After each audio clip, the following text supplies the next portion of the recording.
Hi, my name is Miranda Mijares, and I chose the book Sea Turtles by Gail Gibbons. And I'm going to be evaluating it based on page 283 of our textbook. And the first evaluation criteria is organization. And I believe that this book is pretty well organized. If you can see, it starts off with some basic information about sea turtles, their bone structure, their shell, body parts. Then it moves into different types of sea turtles. And as you can see, each page is very well organized. The text is clearly readable. It's on the bottom. Then it moves on to feeding, what sea turtles eat. Then it moves to baby sea turtles and the eggs. Then it goes to conservation efforts, how you can help protect the sea turtles.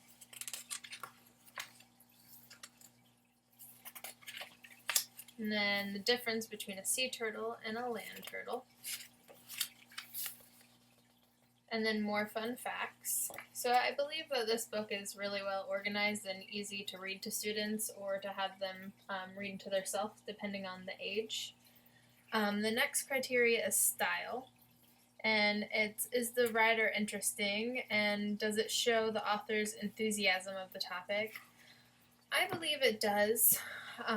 This book is, the author is really into conserving the sea turtles, and at the end of the book, before the difference between the sea turtle and the regular turtle, I'm going to read you these 2 pages.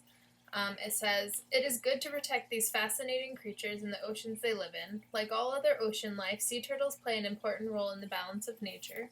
Sea turtles remind us of Earth's long history. They have been around for millions of years. Scientists and people who care about sea turtles are always learning more about them."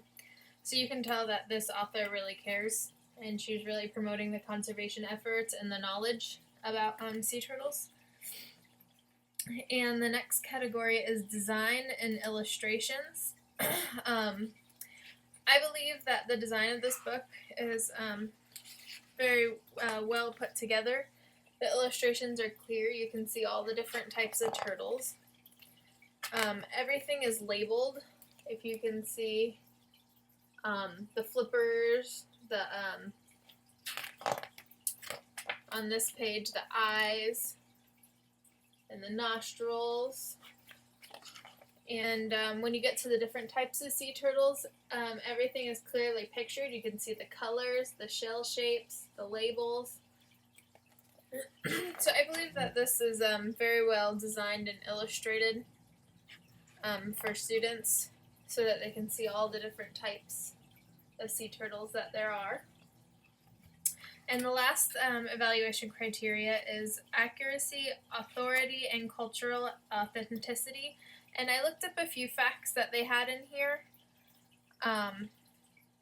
One of the facts that I looked up, which I thought was pretty cool, I didn't know that.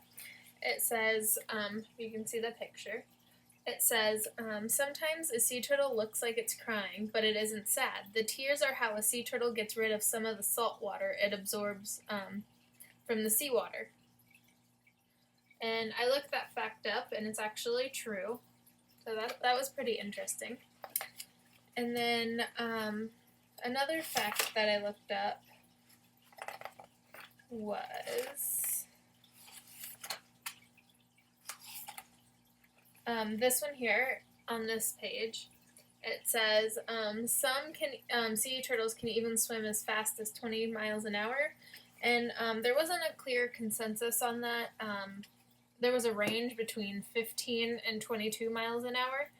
Normally they swim slow, but in short bursts they can swim faster. I don't know if 20 miles an hour is correct, but it's in a range between 15 and 22, so that's pretty close.